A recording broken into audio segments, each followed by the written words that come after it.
Pemirsa, pemerintah Provinsi Sumatera Selatan melalui Asisten 1 Setda Sumsel memastikan belum mengeluarkan izin usaha diskotik dan bar DA Klub 41. Sehingga apabila usaha diskotik dan bar kembali beroperasi, dipastikan aktivitas tersebut yang dilakukan bersifat ilegal. Adanya aktivitas yang dilakukan terhadap usaha diskotik dan bar Dharma Agung atau DA Klub 41, beberapa waktu lalu, pemerintah Provinsi Sumatera Selatan melalui Asisten 1 Bidang Pemerintahan dan Kesejahteraan Masyarakat, Setda Sumsel tegaskan hingga saat ini pihaknya belum mengeluarkan izin operasi bar dan diskotik.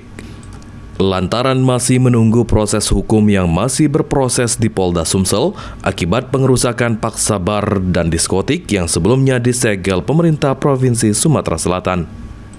Sehingga apabila Dharma Agung atau DA Klub 41 tetap melakukan operasional usaha diskotik dan bar, Apriyadi memastikan aktivitas yang dilakukan bersifat ilegal dan melanggar aturan yang dibuat oleh pemerintah Provinsi Sumatera Selatan.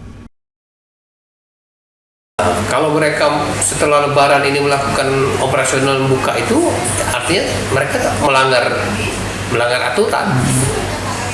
Jadinya diskotik itu tidak punya izin operasional dari pemerintah Provinsi Sumatera Selatan, dalam hal ini dari PTSP. Ya jelas artinya ilegal kan, kalau dia tetap melakukan izin operasional, tetap melakukan pelaksanaan kegiatannya. Selain itu, dari izin usaha bar dan diskotik yang diajukan beberapa waktu lalu, menurut Apriyadi masih terdapat beberapa berkas yang masih berproses oleh pemerintah Provinsi Sumatera Selatan. Eki Saputra, PAL TV.